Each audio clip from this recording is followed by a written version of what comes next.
son las memorias de las víctimas, que nos gustaría oír un poquito más, y las acciones de reparación, y la tensión entre reparación, resiliencia y resistencia. Entonces tiene la palabra, perdón, dice su nombre y a quién le quiere preguntar. Muchas gracias.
Silenciosas, no necesariamente rebeldes o de la acción, etcétera, etcétera. Entonces quisiera que por favor nos dijese finalmente cuál es el concepto fundamentalmente sobre el cual ustedes trabajan a propósito de la apropiación de esa literatura y por supuesto de la experiencia propia en el terreno. Muchas gracias por la pregunta, profesor. Eso es muy interesante para nosotros porque, claro, está como esa relación dialéctica siempre entre las categorías de análisis, la literatura que circula, porque afortunado o desafortunadamente es muy abundante la literatura que circula y por lo general tiende a ser bien parcializada, y resulta que cuando uno trabaja con las comunidades se da cuenta que la cosa es más compleja de lo que dice uno u otro autor desde una u otra orilla, es decir, resiliencia, resistencia o disidencia en el caso de Jacques Rancière. Digamos que hay unos abordajes teóricos que si bien son interesantes y los hemos hecho a través de la revisión sistemática de bases de datos, la elaboración de matrices de categorías de análisis, matrices de vaciado, etcétera, en realidad con el análisis de las entrevistas nosotros encontrábamos que la cosa es más compleja que resiliencia o resistencia. Digamos que aunque esas categorías de análisis están presentes, en las conversaciones, en las discusiones, en la elaboración como tal del proyecto, en el acompañamiento a los trabajos de grado, en la escritura del artículo, en la presentación de las ponencias que hemos hecho, digamos que esto ha estado presente y ha sido más o menos transversal esa discusión, pero en últimas uno pone, o lo que hicimos nosotros es poner eso en una balanza y ver qué pesa más. Y para nosotros la resistencia, en el caso específico de las acciones colectivas para la paz, es lo que más presente se encuentra, entre otros elementos, con diálogos, por ejemplo, con la doctora Liliana Parra, con quien tuvimos la oportunidad de conversar y de invitar a eventos académicos con el pretexto de podernos encontrar a conversar con ella, y vemos cómo dentro de las acciones colectivas para la paz existen una serie de mecanismos de resistencia, mucho más que de resiliencia, entendido en el sentido político de la palabra, en el empoderamiento y en la cantidad de aspectos que nosotros podemos evidenciar de lo que hace la gente, las comunidades, cuando se organiza, resiste y convive. Yo quisiera añadir una pequeña cosita a la pregunta y a lo que dice el profesor Alexander, y es en el Cauca. Yo he trabajado una serie de años en el Cauca. La palabra resistencia es una categoría incorporada por la población misma, especialmente por el movimiento político indígena, y para ellos resistir es una de las palabras que da cuenta de la historia propia. Entonces es una categoría que, a diferencia de resiliencia y de cómo se creó y se constituyó esa categoría, es en cierta medida una categoría local, una categoría altamente valorada localmente para dar cuenta de la forma en que la población local se enfrenta a conflictos de violencia y de mucho otro tipo, por ejemplo, de falta de tierra. Otras preguntas que quieran hacer, sí, adelante.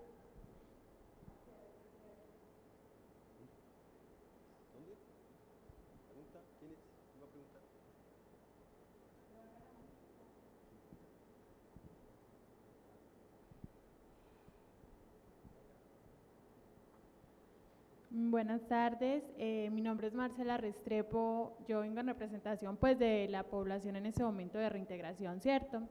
Yo quería hacerle una pregunta al último caballero que nos comentaba ahorita de estos lugares lejanos, El caballero ¿cierto? William. Disculpe, sí, señor, el caballero William. La pregunta es, ¿qué métodos se están empleando para llegar a estas zonas donde realmente no llega ninguna presencia?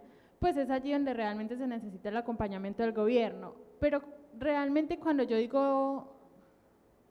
¿Puedes hablar un poco más despacio que no puedo comprender la pregunta? Claro que sí, mira. ¿Qué métodos se están empleando para llegar a estas zonas donde realmente no llega ninguna presencia?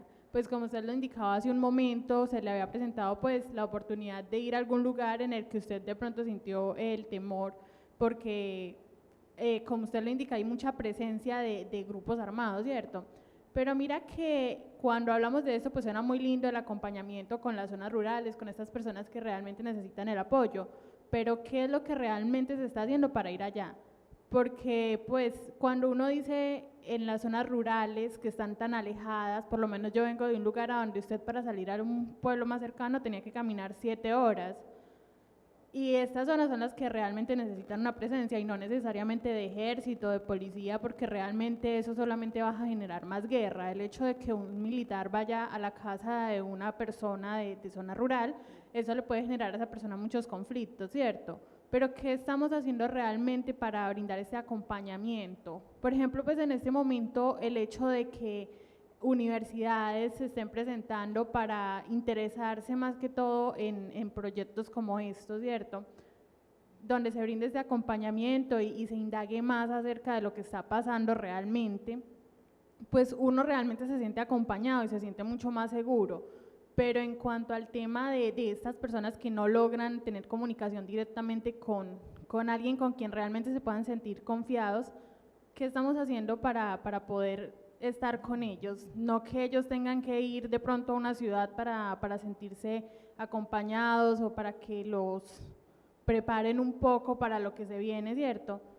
Sino que realmente haya la oportunidad de que alguien vaya hasta allá y no solamente con temor, sino que pues brinden ese acompañamiento y al mismo tiempo se puedan sentir seguros. Muchas gracias. Bueno, yo entiendo la pregunta más desde el punto de vista de nuestra experiencia en la investigación, ¿sí? No como regla general y universal para aplicarse a cualquier tipo de investigación de este tipo de trabajos de campos en los territorios. La primera es que tuvimos el acercamiento, por ejemplo, a Paimadó, nos fuimos en una lancha, sin conocer a nadie, sin tener contacto con nadie, sin tener garantías ni del ejército ni de la policía.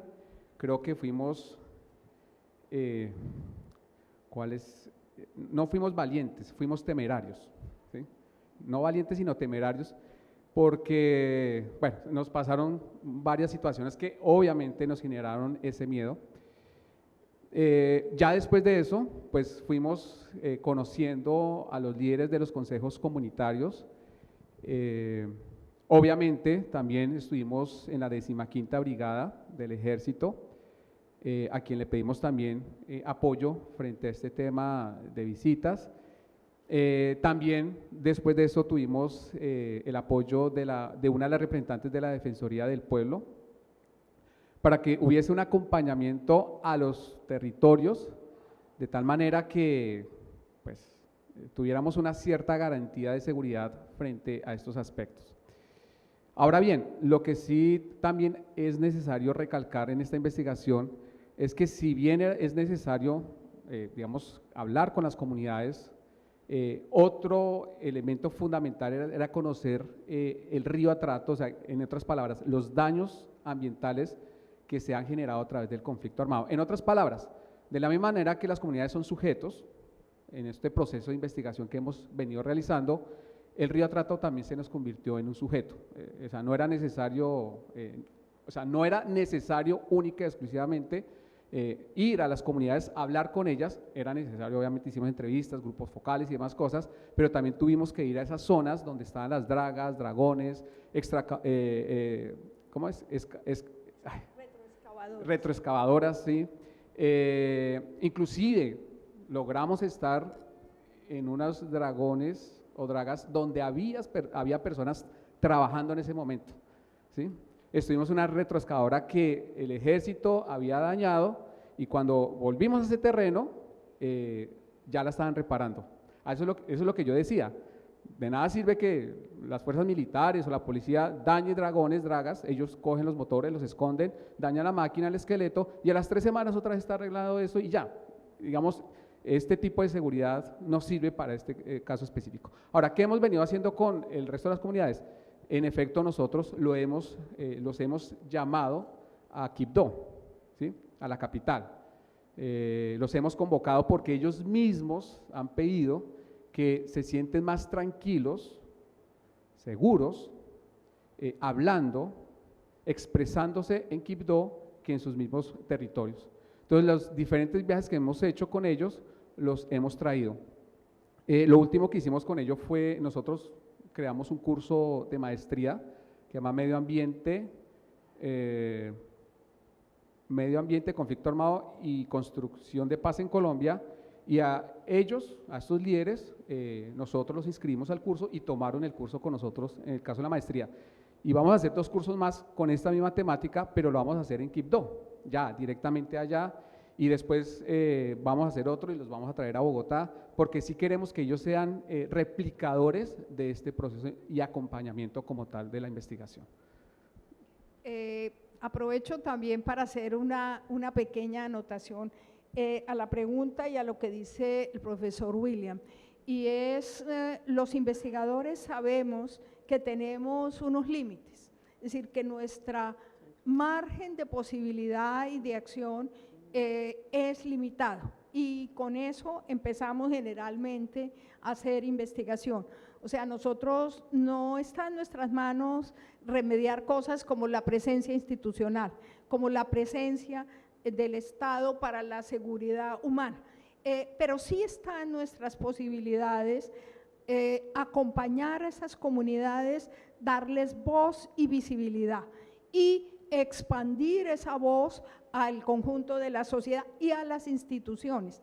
Eso sí lo podemos hacer y digamos, me parece que este ejercicio hoy de este congreso es justamente mostrar ese trabajo donde se hacen visibles problemas, situaciones, dolores, como decíamos, y que alcancen a poder incidir en políticas institucionales. Aquí cada uno de ellos nos ha dado un ejemplo de eso. Más allá no podemos pedirle porque ese es el límite de nuestra acción humana como investigadores.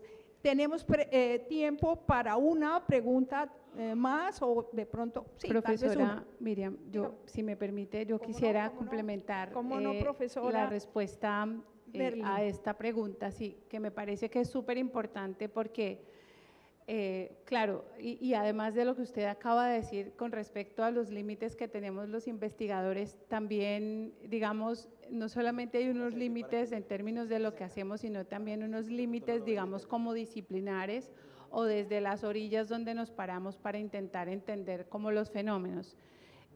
Yo estaba pensando justamente en la pregunta que nos acaban de hacer y fundamentalmente estaba recordando que nosotros en nuestra investigación hemos encontrado, por ejemplo, que las acciones de paz que se llevan a cabo desde las empresas están como focalizadas en ciertos departamentos y en ciertos municipios.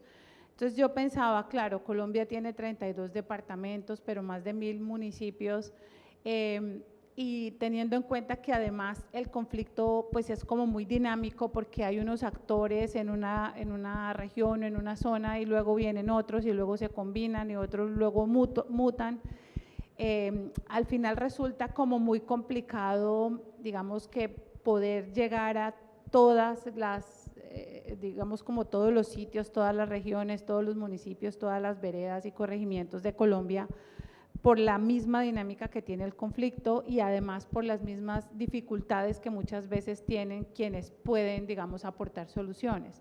Nosotros veíamos, insisto, con las empresas que básicamente hay como las empresas escogen pues unas zonas, unos municipios, no ciudades, sino como regiones puntuales y particulares, y allí desarrollan como su estrategia de mejora, a veces desarrollan diferentes tipos de acciones en diferentes temas, pero fundamentalmente yo creo que el mayor desafío que nosotros tenemos en materia de construcción de paz es poder, digamos, generar un ambiente a través del cual pues todos los colombianos, digamos, podamos experimentar ese espacio, digamos, de crecimiento, de construcción de tejido social, de reconciliación, que yo creo que está siendo un poco difícil como llegar a ese punto también, ¿no?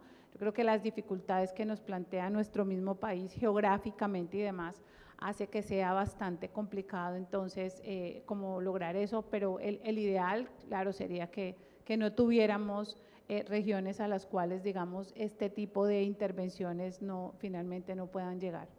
El profesor William quiere Chiquitico. decir algo, pero le quiero dejar una contrapregunta breve, y es ¿cuáles son esas regiones que se privilegian por parte de las empresas para acciones de paz? Sí.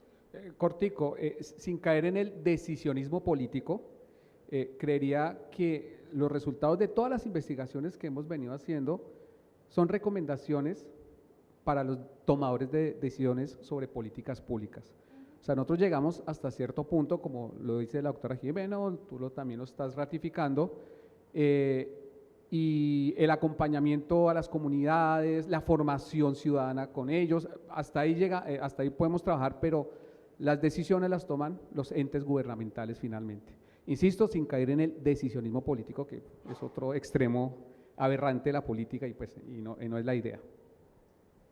Sí, al respecto, me gustaría traer a la memoria a John Alexander Hidrobo, me imagino que lo conoció. Desde toda la… John Alexander falleció el año pasado, entonces usted con la Universidad de Santo Tomás me lo trae a la memoria.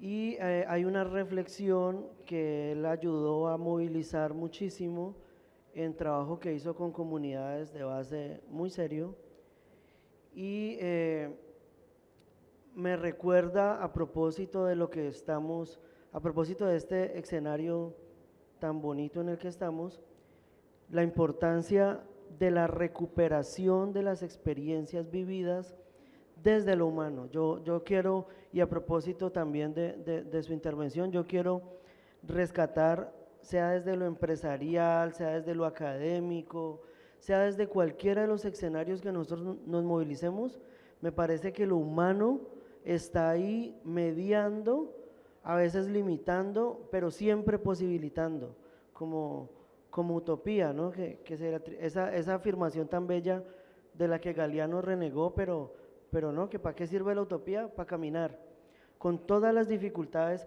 institucionales, el presupuesto, las limitaciones, que todas nuestras instituciones son limitadas, pues, y toca hacer lobby para cualquier cosa, en fin, en medio de todas las dificultades, memorias como las del profesor John Alexander Giraldo, me parece que son súper válidas, John Alexander Hidrobo, son súper válidas para esa rememoración de las experiencias vividas que vale la pena recordar, ¿no? Porque de todos modos en memoria transitamos entre el olvido y el recuerdo y bueno, y toda esta utopía tan bella que en cualquier caso, con todas las dificultades, sirve para caminar. Así que gracias. Sí, profesora, pues nosotros en lo que hemos estudiado hasta ahora con respecto a los departamentos en los cuales se han llevado a cabo más iniciativas de construcción de paz desde la empresa, recuerdo, no tengo el dato aquí exactamente, pero recuerdo que mencionamos el Valle del Cauca, el departamento del Cesar, bueno, la mayoría de los departamentos de la costa, tanto para, digamos, trabajar temas relativos a acciones, daños procedentes de la guerrilla como de los paramilitares, pero también en procesos de reintegración económica. En el Valle del Cauca, Nariño, son los departamentos que más recuerdo.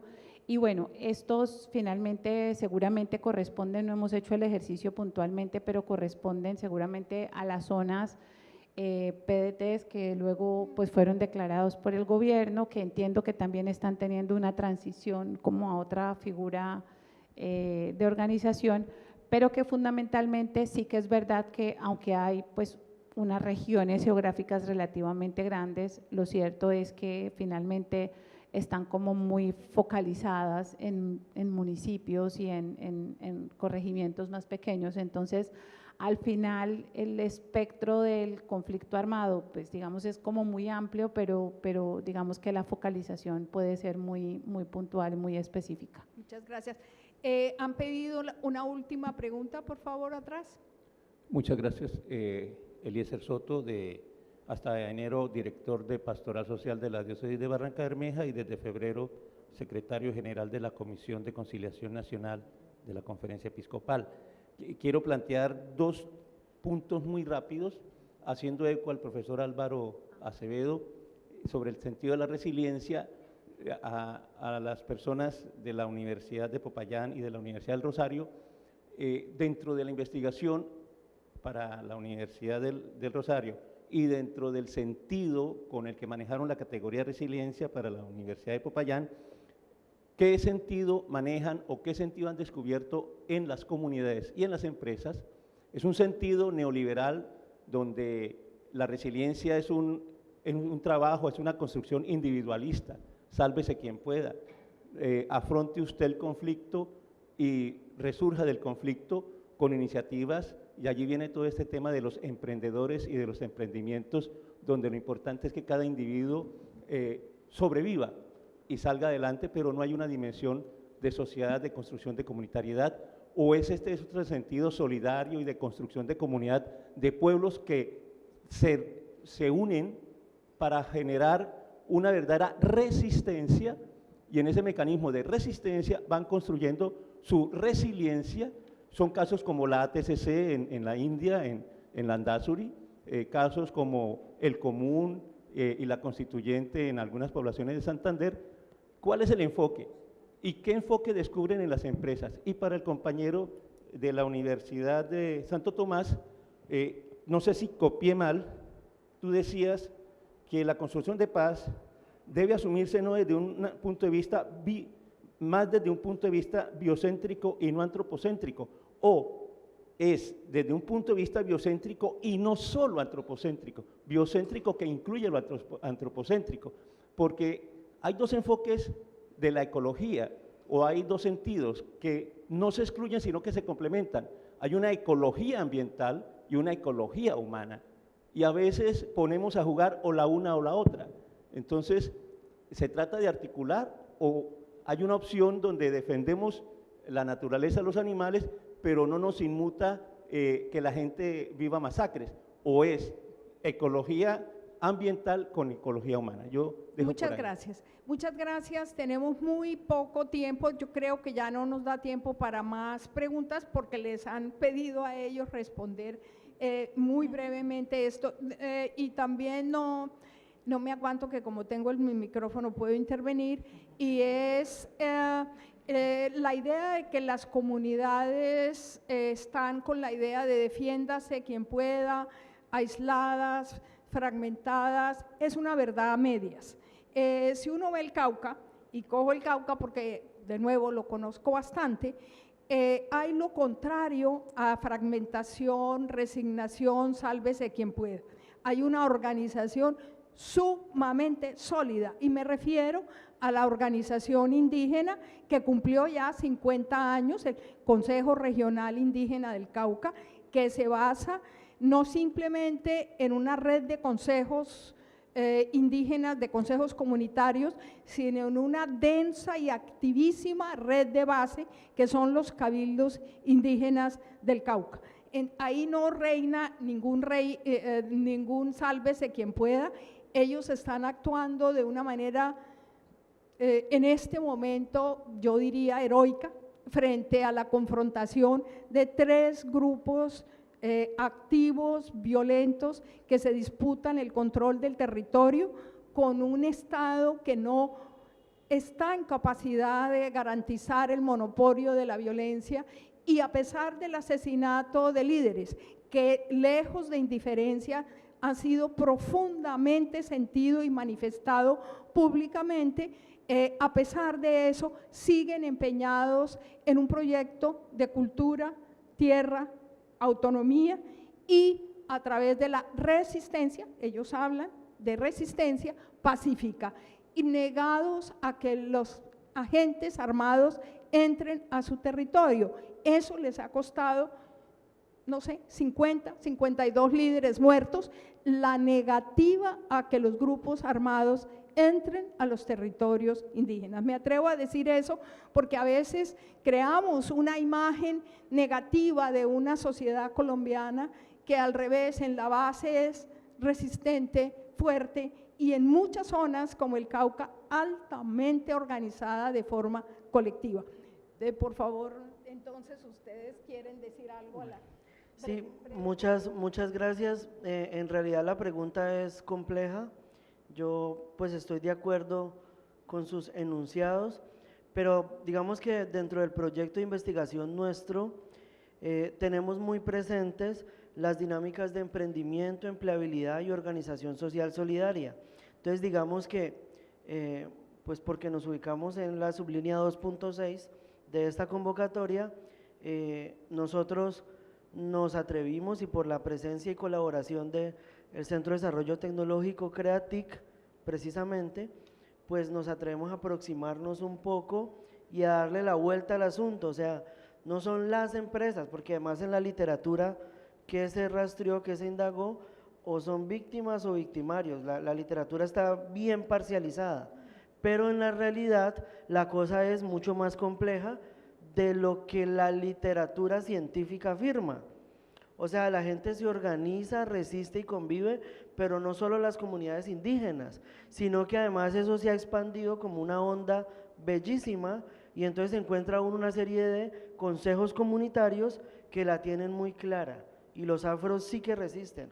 Pero además en comunidades campesinas también encontramos que eso es lo que particularmente nos interesó, una serie de procesos organizativos de hombres y mujeres que, a pesar de toda la dificultad del mundo, porque en la ruralidad, imagínense, ahora en pandemia, pues que no tenían acceso a internet, por ejemplo, pues cómo educar en ese contexto, cómo, es decir, una dificultad enorme, y sin hablar pues del conflicto armado y demás, que hace que, digamos, esto de lo empresarial no solo sea una categoría abstracta, sino que tramite a lo Marx, o sea, con relación a qué tan neoliberal es la pregunta, que de algún modo permita desde Marx responder a las necesidades materiales de la gente. Es que, digamos, hay unos aspectos fundamentales, y es que, digamos, en la propuesta de Enrique Dussel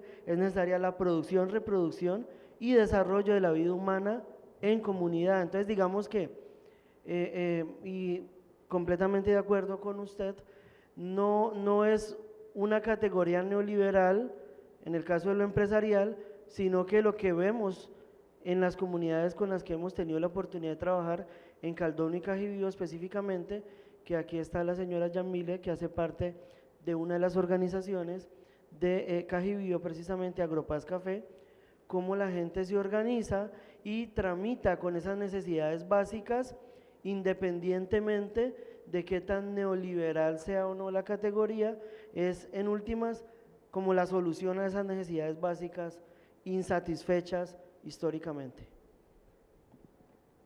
Trataré de responder brevemente por el tiempo. Frente a esa pregunta, cuando nosotros hablamos sobre el tema biocéntrico, no fue porque nosotros identificamos la categoría en abstracto y la aplicamos a las circunstancias. El tema biocéntrico es porque precisamente a través del diálogo con las comunidades, en el análisis de contenido de ellas, hablan sobre la protección de la vida, pero la vida de las comunidades humanas y no humanas, ¿sí? Ellos son felices con sus peces, con sus, la zona vegetal, los árboles, los cultivos de pan coger, bueno, en fin, una cantidad de situaciones en la que pues a partir de eso pues nosotros decimos, claro, ellos ponen en el centro de todo este proceso de construcción de paz la vida.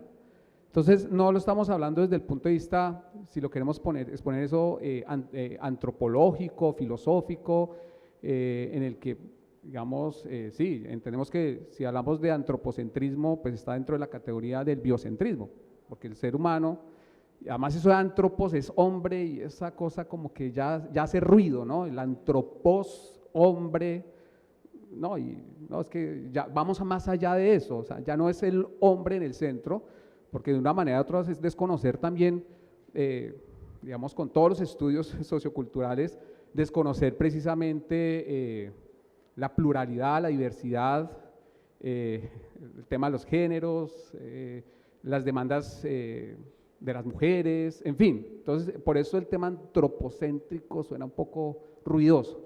Y biocentrismos porque, en efecto, a partir de entrevistas dicen, construcción de paz donde nos protejan la vida.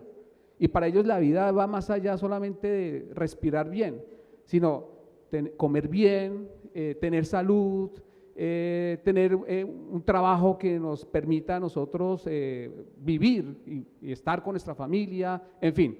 Entonces no es desde el punto de vista filosófico, antropológico, que por capricho nosotros utilizamos el término, sino porque realmente eso es lo que identificamos a partir del análisis de las entrevistas.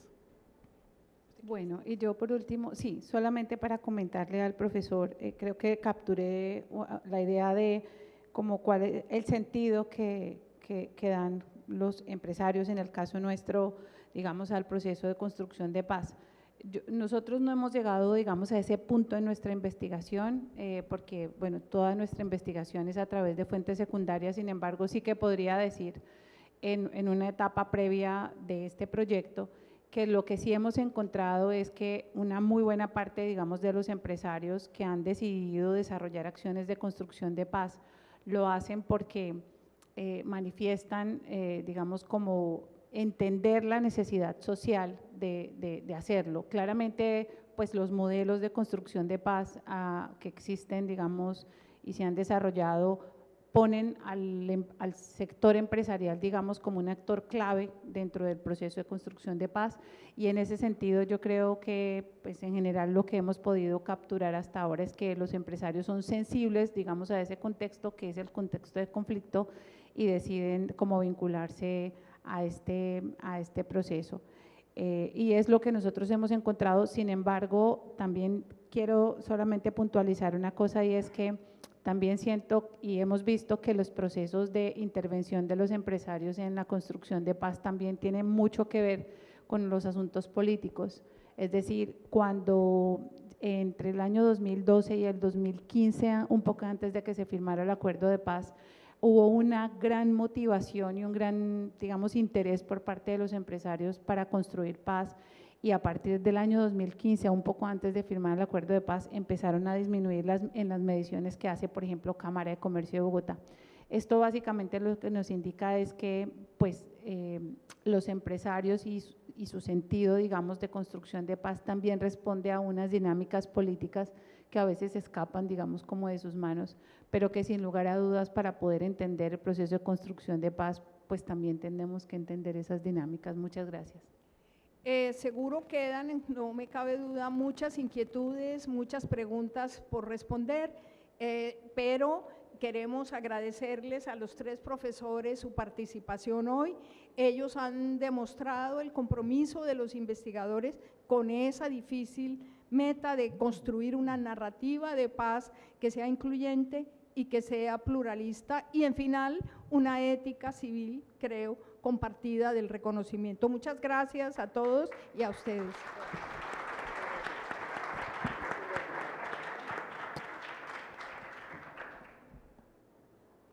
Pues muchas gracias a todos, pueden pasar tranquilos al auditorio y de todas maneras prepararse porque, ¿sí me están oyendo? Sí, ha llegado la hora del receso para el almuerzo, así finaliza nuestra jornada de la mañana. Vamos a retomar a las 2 de la tarde con el programa Colombia Científica, reconstrucción del tejido social en zonas del posconflicto en Colombia. Y después el panel 2, conflicto armado, violencia política y sus lazos con los fenómenos políticos, sociales, económicos y culturales. A la salida estaremos entregando publicaciones del Centro Nacional de Memoria Histórica. Nos vemos a las 2 de la tarde y disfruten del almuerzo.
Plataformas AVES, Sistema de Aprendizaje Básico de Educación Social.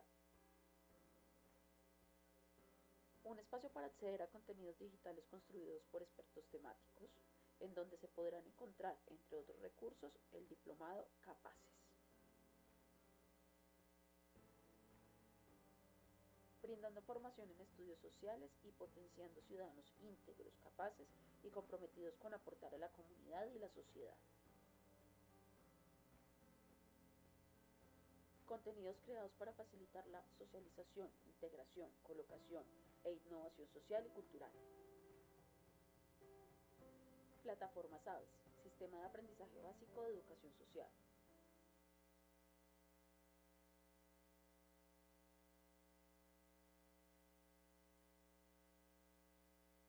¿Sabes qué es Combo Plus? Una super oferta en la que puedes acceder a Disney Plus y Star Plus a un precio único. No sabía que podías hacer eso.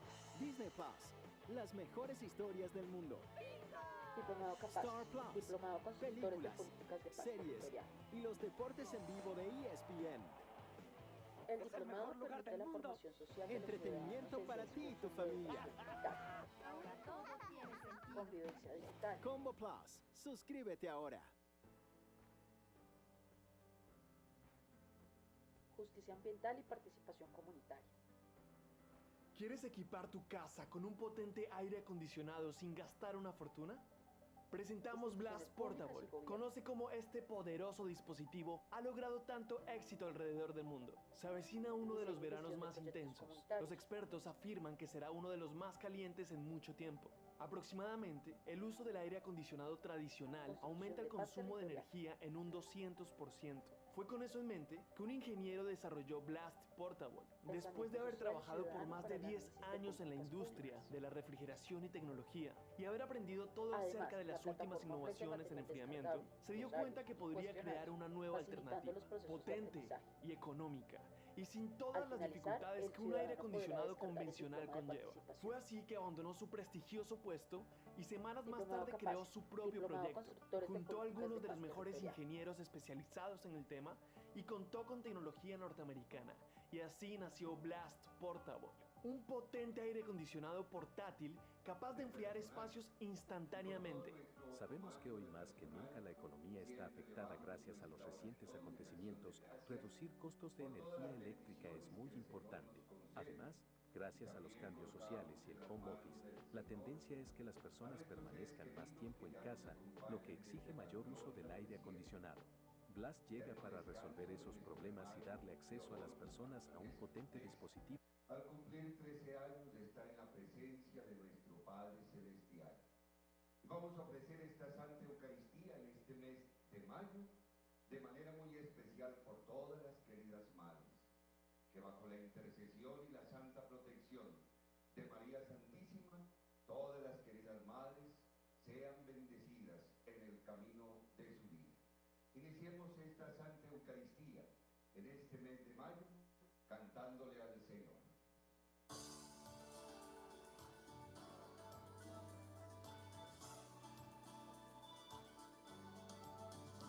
Es María la blanca paloma, es María la blanca paloma, que ha venido a América, que ha venido a América, que ha venido a América a traer la paz, que ha venido a América, que ha venido a América, que ha venido a América a traer la paz.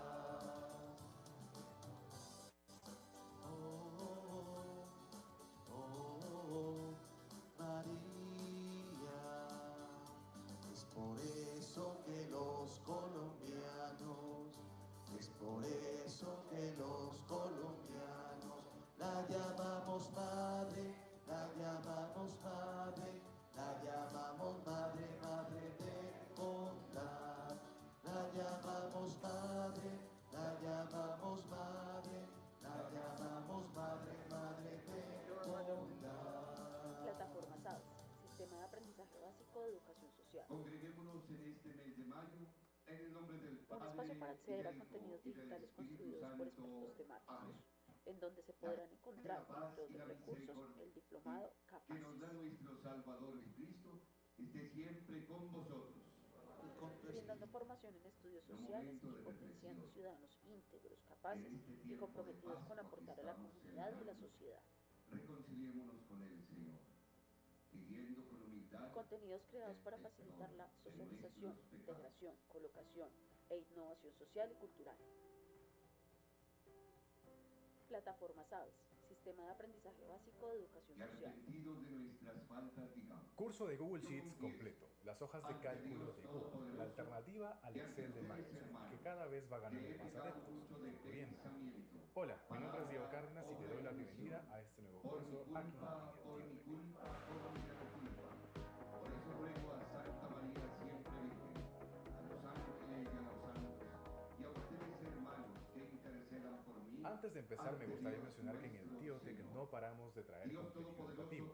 Al igual que este curso de Google Sheets vendrán muchos otros, además de los que ya tenemos publicados como el curso de Word, el curso de PowerPoint, el curso de WordPress, el curso de Excel básico, intermedio y avanzado, el de tablas dinámicas, el de inventarios de entradas y salidas en Excel y muchos otros tutoriales que ya están a tu disposición de manera gratuita para que los tomes cuando gustes, donde gustes y a tu ritmo. Puedes ver todo el catálogo de cursos visitando la página de tiotech.com o tiotech.net para que así nunca pares de aprender. Habiendo dicho eso, te doy la bienvenida a este curso de Google Sheets completo, donde vas a aprender desde las cositas más pequeñas, más básicas, hasta algunas cuestiones avanzadas, empezando por supuesto por entender cuáles son los tipos de datos con los que trabajamos en la hoja de cálculo, entender lo que son las referencias relativas, absolutas y mixtas, y también aprender a utilizar las herramientas más esenciales como el formato condicional, validación de datos, tablas dinámicas, gráficos dinámicos y el verdadero fuerte de Google Sheets, que es el control de versiones, la seguridad y el trabajo colaborativo.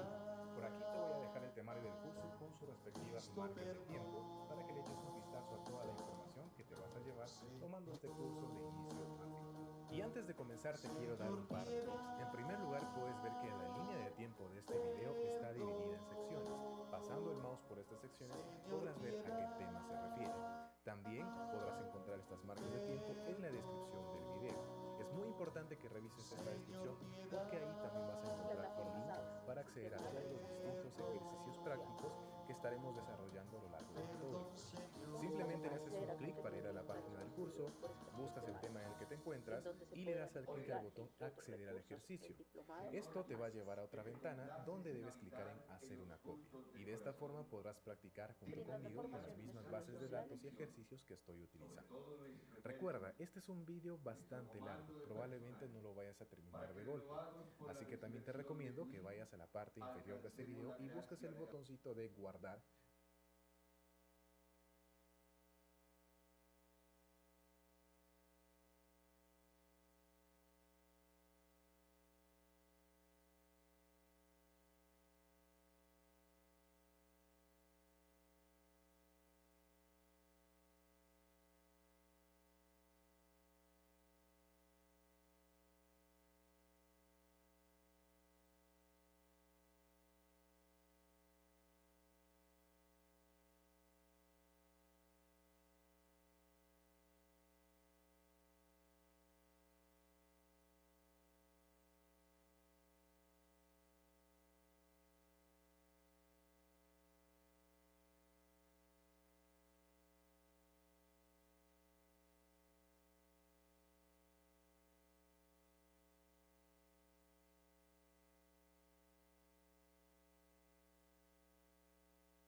Plataformas Aves, Sistema de Aprendizaje Básico de Educación Social. Un espacio para acceder a contenidos digitales construidos por expertos temáticos, en donde se podrán encontrar, entre otros recursos, el diplomado Capaces.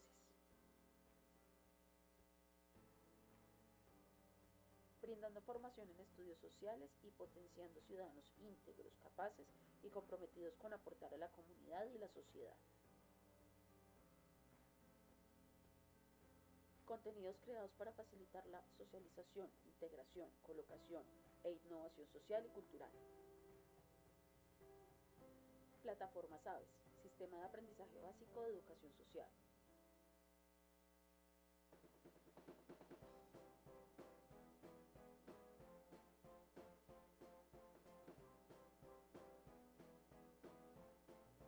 Bienvenidos a este nuevo vídeo. Yo soy Miguel Vela de tu canal El Tío Tech y en esta oportunidad nosotros